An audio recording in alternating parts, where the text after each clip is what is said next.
പ്രിയപ്പെട്ട സുഹൃത്ത് നമസ്കാരം. JD's കറണ്ട് അഫേഴ്സിലേക്ക് സ്വാഗതം. ഇന്ന് ഫെബ്രുവരി 28, ഏറ്റവും ലേറ്റസ്റ്റ് ആയിട്ടുള്ള കറണ്ട് അഫേഴ്സുമായി JD's കറണ്ട് അഫേഴ്സ്. രണ്ടാമത്തെ മാസത്തിന്റെ അവസാനമാണ് ഇന്ന്. അതായത് ഒരു മാസം കഴിഞ്ഞാൽ ഈ വർഷത്തിന്റെ ഒരു ക്വാർട്ടർ അവസാനിക്കുകയാണ്. ഒരു ക്വാർട്ടർ എന്ന് പറഞ്ഞാൽ 3 മാസമാണ്. അപ്പോൾ ദ ഫസ്റ്റ് ക്വാർട്ടർ ആണ് ഇപ്പോൾ ഒരു മാസം കഴിഞ്ഞാൽ അവസാനിക്കാൻ പോകുന്നത്. JD's കറണ്ട് അഫേഴ്സ് ഓരോ ദിവസം ഏറ്റവും ലേറ്റസ്റ്റ് ആയിട്ടുള്ള കറണ്ട് അഫേഴ്സ് ആണ് നൽകാൻ ശ്രമിക്കുന്നത്. ഇന്ന് ഫെബ്രുവരി 28 നമുക്ക് ഇന്നത്തെ ലേറ്റസ്റ്റ് ആയിട്ടുള്ള കറണ്ട് അഫേഴ്സിലേക്ക് പോകാം. ഒരു ന്യൂസ് ഹെഡിംഗ് ആണ് 49th civil accounts day celebration. 49ാമത് സിവിൽ അക്കൗണ്ട്സ് ദിനാഘോഷങ്ങൾ ഏറ്റവും ലേറ്റസ്റ്റ് ആയിട്ടുള്ള ഒരു കറണ്ട് അഫേഴ്സ് ആണ്. നമുക്ക് ഈ കറണ്ട് അഫേഴ്സിന്റെ ഡീറ്റെയിൽസിലേക്ക് പോകാം. ഇന്ത്യൻ സിവിൽ അക്കൗണ്ട്സ് സർവീസിന്റെ സ്ഥാപക ദിനമായ 49ാമത് സിവിൽ അക്കൗണ്ട്സ് ദിനം ഏത് തീയതിയിലാണ് ആഘോഷിക്കുക? 2025 മാർച്ച് 1. 49ാമത്തെ സിവിൽ അക്കൗണ്ട്സ് ഡേ ഇത് മാർച്ച് 1 തീയതിയാണ് ആഘോഷിക്കുന്നത്. അപ്പോൾ എന്നാണ് സിവിൽ അക്കൗണ്ട്സ് ഡേ സ്ഥാപിതമായിട്ടുള്ളത്? 1976ലാണ്. അതായത് 49 വർഷം ആയിരിക്കുകയാണ് ഇപ്പോൾ സിവിൽ അക്കൗണ്ട്സ് ഡേ ഇതിൻ്റെ സ്ഥാപക ദിനം. ഇന്നിപ്പോൾ ഇന്ത്യൻ സിവിൽ അക്കൗണ്ട്സ് സർവീസ് എന്നറിയപ്പെടുന്ന മിനിസ്ട്രി ഓഫ് ഫൈനാൻസിന് കീഴിൽ വരുന്ന ഒന്നാണ്. ഈ ഒരു ഡിപ്പാർട്ട്മെന്റ് 49ാമത്തെ വർഷമാണ് ഈ വർഷം മാർച്ച് 1 തീയതി ആഘോഷിക്കുന്നത്. 1976 മാർച്ച് 1 തീയതിയാണ് പ്രസിഡന്റ് ഓഫ് ഇന്ത്യ അന്ന് ഇന്ത്യൻ സിവിൽ അക്കൗണ്ട്സ് സർവീസ് എന്ന രീതിയിൽ ഒരു പുതിയൊരു എസ്റ്റാബ്ലിഷ്മെന്റ് ആരംഭിച്ചിട്ടുള്ളത്. ഇതിന്റെ ഹെഡ് എന്ന് പറയുമ്പോൾ കംട്രോളർ ജനറൽ ഓഫ് അക്കൗണ്ട്സ് ആണ്. 2025 മാർച്ച് 1 ന്യൂഡൽഹിയിൽ നടക്കുന്ന 49ാമത് സിവിൽ അക്കൗണ്ട്സ് ദിനാഘോഷങ്ങൾ ആരാണ് നേതൃത്വം നൽകുക? കേന്ദ്രമന്ത്രി നിർമ്മല സീതാരാമൻ. കേന്ദ്രത്തിന്റെ ഫിനാൻസ് മിനിസ്റ്റർ ആണ് നിർമ്മല സീതാരാമൻ. നിർമ്മല സീതാരാമൻ ആണ് 49ാമത്തെ സിവിൽ അക്കൗണ്ട്സ് ഡേയുടെ സെലിബ്രേഷനുമായി ബന്ധപ്പെട്ട് ആ ഒരു സെലിബ്രേഷൻ പ്രിസൈഡ് ചെയ്യുക, അധ്യക്ഷസ്ഥാനം വഹിക്കുക. മാർച്ച് 1 എല്ലാ വർഷവും സിവിൽ അക്കൗണ്ട്സ് ഡേ ആയിട്ട് ആഘോഷിക്കുന്നു. ഇന്ത്യയിലെ നിലവിലെ കോർപ്പറേറ്റ് കാര്യമന്ത്രി ആരാണ്? Union minister Nirmala Sitharaman. നമ്മൾ നിർമ്മല സീതാരാമൻ എന്ന് കേൾക്കുമ്പോൾ മിക്കവാറും ചിന്തിക്കുന്നത് യൂണിയൻ ഫിനാൻസ് മിനിസ്റ്റർ എന്ന രീതിയിലാണ്.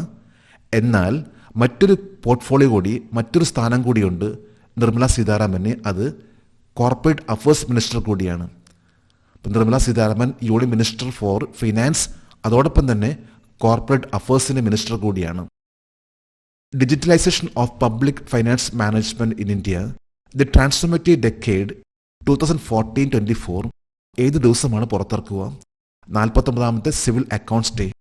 ICASന്റെ അണ്ടറിൽ വരുന്ന ഒരു പ്രധാനപ്പെട്ട ഒരു ബുക്കാണ് digitalisation of public financial management in India the transformative decade 2014-24 എന്ന പുസ്തകം. ഈ ഒരു പുസ്തകം 49ാമത്തെ സിവിൽ അക്കൗണ്ട്സ് ഡേ ആയി ബന്ധപ്പെട്ട് റിലീസ് ചെയ്യുന്നുണ്ട്. ഒരു ന്യൂസ് ഹെഡിംഗ് ആണ് Indian army to procure ACADA system. Indian സൈന്യം ACADA സംവിധാനങ്ങൾ വാങ്ങും. എന്താണ് ACADA സിസ്റ്റം എന്ന് പറയുമ്പോൾ ഇന്ത്യൻ ആർമി ഇതെന്തിനു വാങ്ങുന്നു? നമുക്ക് കറണ്ട് അഫയേഴ്സിന്റെ ഡീറ്റെയിൽസിലേക്ക് പോകാം.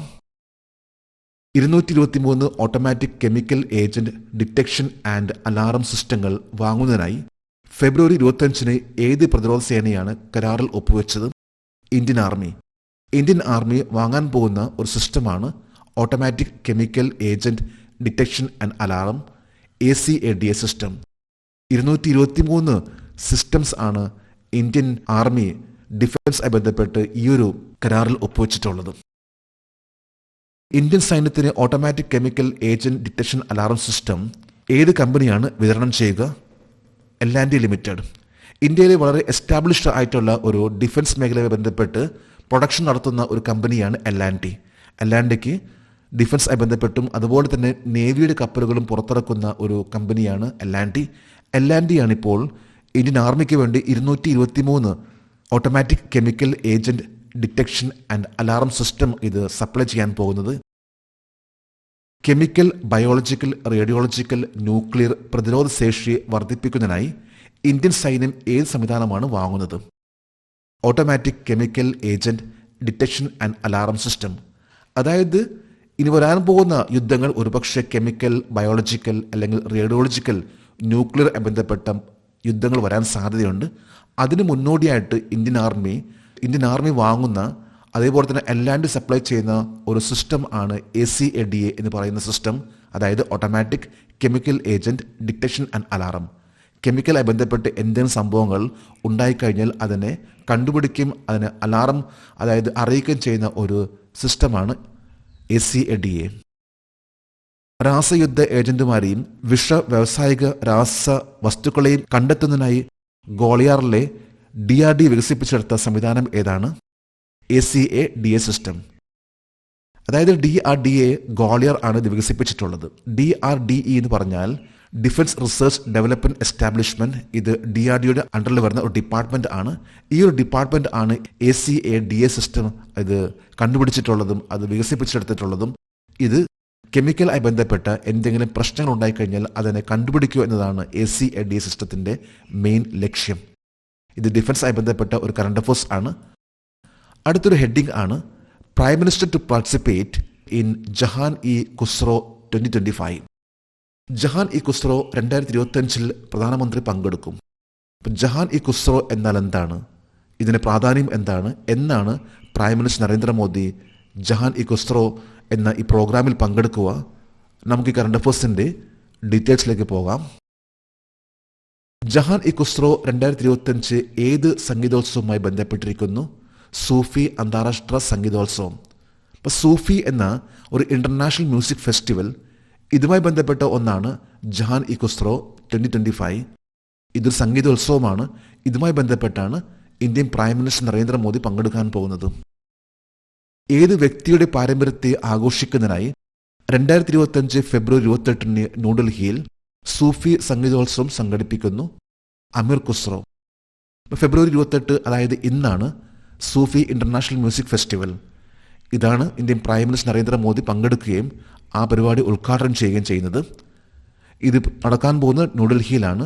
ന്യൂഡൽഹിയിലെ സൂഫി സംഗീതോത്സവം ഇത് സംഘടിപ്പിക്കുന്നത് അമീർ ഖുസ്രോ എന്ന് പറയുന്ന വ്യക്തിയെ ആദരിക്കുന്നതിന്റെ ഭാഗമായിട്ടുള്ള ഒരു വലിയൊരു ഇന്റർനാഷണൽ മ്യൂസിക് ഫെസ്റ്റിവൽ ആണ്.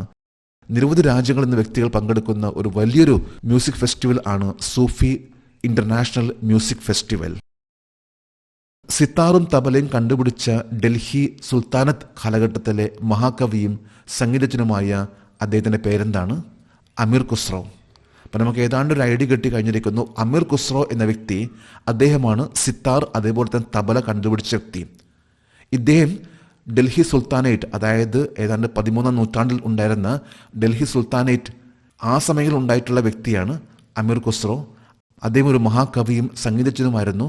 അദ്ദേഹത്തിന്റെ ഓർമ്മയ്ക്കാണ് ഫെബ്രുവരി 28 സൂഫി ഇന്റർനാഷണൽ മ്യൂസിക് ഫെസ്റ്റിവൽ നടത്തുന്നത്. സിത്താറും തബലയും കണ്ടുപിടിച്ച ഒരു വ്യക്തി കൂടിയാണ് അമീർ ഖുസ്രോ.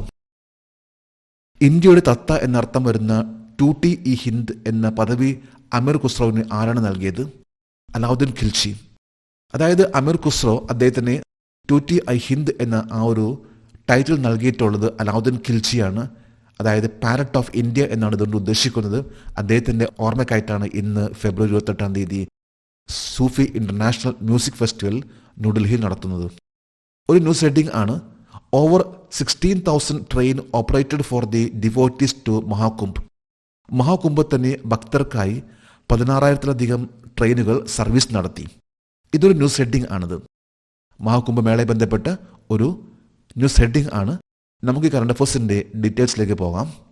45 ദിവസം നീണ്ടുനിന്ന മഹാകുംഭ് 2025 ഏത് തീയതിയിലാണ് അവസാനിച്ചത്? 2025 ഫെബ്രുവരി 26. അതായത് ജനുവരി 13 ആരംഭിക്കുകയും ഫെബ്രുവരി 26 അവസാനിക്കുകയും ചെയ്ത 45 ദിവസത്തെ ഒരു വലിയൊരു റിലീജിയസ് ഗാദറിംഗ് ആയിരുന്നു, ഒരു കൂട്ടായ്മയായിരുന്നു ഈ കഴിഞ്ഞ മഹാകുംഭമേള. പ്രയാഗ്രാജിൽ നടന്നിട്ടുള്ള മഹാകുംഭമേള, ഇതുമായി ബന്ധപ്പെട്ടാണ് ഈ ഒരു കറണ്ട് അഫയേഴ്സ്. കേന്ദ്ര റെയിൽവേ മന്ത്രി അശ്വനി വൈഷ്ണവ് പറയുന്നതനുസരിച്ച് 2025 മഹാകുംഭമേളയിൽ എത്ര ട്രെയിനുകൾ സർവീസ് നടത്തി?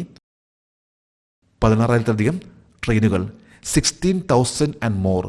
അതിൽ കൂടുതൽ ട്രെയിൻ ആണ് ഈ കഴിഞ്ഞ മഹാകുംഭമേളയിൽ 45 ഡേയ്സ് കൊണ്ട് നടത്തിയിട്ടുള്ളത്.